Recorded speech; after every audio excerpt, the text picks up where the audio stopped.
శ్రేష్టమైనది. యోగ స్నానం అంటే ఏమిటి? బ్రహ్మ ముహూర్తంలో నిద్రలేచి ఆసన ప్రాణాయామాలు అభ్యాసం చేసి శరీరం మీద పట్టినటువంటి శ్వేద జలాన్ని అంటే చెమటను చక్కగా శరీరం మీద మర్దన చేస్తే ఆ శ్వేద జలంతో జరిగేటటువంటి స్నానమే యోగాభ్యాసి స్నానము అంటారు. ఇది చాలా శ్రేష్టమైనటువంటి స్నానం. ఈ స్నానం చేసిన తరువాత గురువు ముఖారవిందం నుండి వినపడేటటువంటి అమృత తుల్యమైన ఆధ్యాత్మిక విషయాలను శ్రద్ధగా కూర్చుని వింటూ ఉన్నప్పుడు కలిగేటటువంటి మానసిక నిర్మలత్వం ఇది మరింత శ్రేష్టమైనది. ఈ నిర్మలత్వం మూలాన మానస పూజ జరుగుతూ ఉంటుంది. ఎప్పుడైనా సరే మనస్సు నిర్మలంగా లేకపోతే పూజలు చేసినా కానీ ఫలితం ఉండదు అని పెద్దలు చెప్తూ ఉంటారు. అందుకనే చిత్తశుద్ధి లేని శివ పూజలేలయా,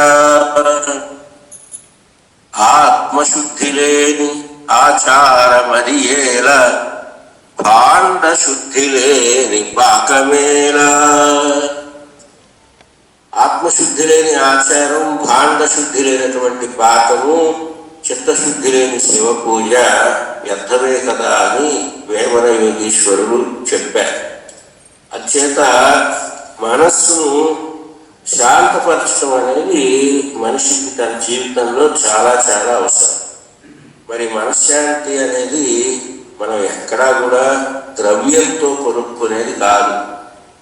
ఏ విధంగా వస్తుంది మనశ్శాంతి అంటే మన శరీర తత్వాన్ని, జీవిత తత్వాన్ని, ప్రకృతి తత్వాన్ని, దైవత్వాన్ని ఈ నాలుగింటిని కూడా మనం అర్థం చేసుకున్నప్పుడు మాత్రమే మనశ్శాంతి అనేది కలుగుతుంది. శరీర తత్వం ఎలాంటిది, జీవిత తత్వం ఎలాంటిది, ప్రకృతి తత్వం ఎలాంటిది, దైవత్వం ఎలాంటిది అనేది మనం గ్రహించాలి. శరీర తత్వాన్ని ముందుగా మనం ఆలోచన చేస్తే శరీరం అనేది శరీరకి శరీర అంటే ఎప్పటికైనా సరే ఇది కాలక్రమంలో పంచభూతాలను కలిసిపోతుంది. ఇదే శరీరం.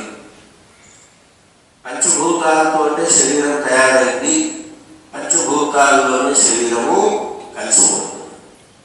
కాబట్టి శరీరాన్ని నమ్ముకొని ఇది శాశ్వతం అనే భావంతో అహంకారంగా ఎవరు ఉండకూడదు అనేది మొట్టమొదటి విషయం యోగంలో గ్రహించవలసింది. ఇలా అనుకోగానే మనకు ఒక సందేహం వస్తుంది. ఏమిటా సందేహం అంటే శరీరం అశాశ్వతమైనప్పుడు యోగం ఎందుకు, మళ్ళీ దాన్ని ఆరోగ్యంగా ఉంచడానికి ఆహార నియమాలు ఎందుకు అని ఒక సందేహం. ఇట్లాంటి సందేహాలు అవసరమైన వాటికి రాకుండా అనవసరమైన వాటికి మనకు వస్తూ ఉంటాయి.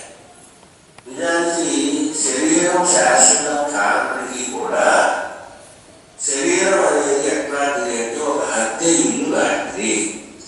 మనం అద్దె ఇంట్లో ఉన్నంత కాలం కూడా ఇంటిని శుభ్రంగా ఉంచుకోవడం, ఆ ఇల్లు మనకి ఆనందాన్ని కలిగించే విధంగా అమర్చుకోవడం జరుగుతుంది.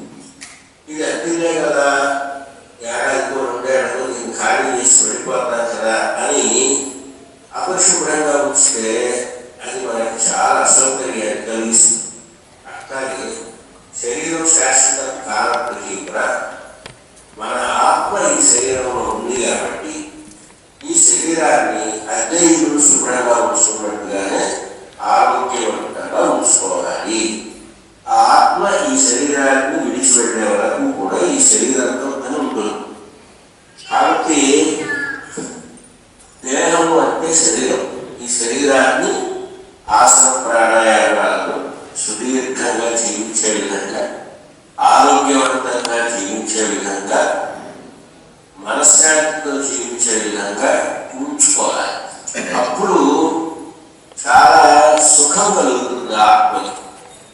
అంచేత యోగాభ్యాసం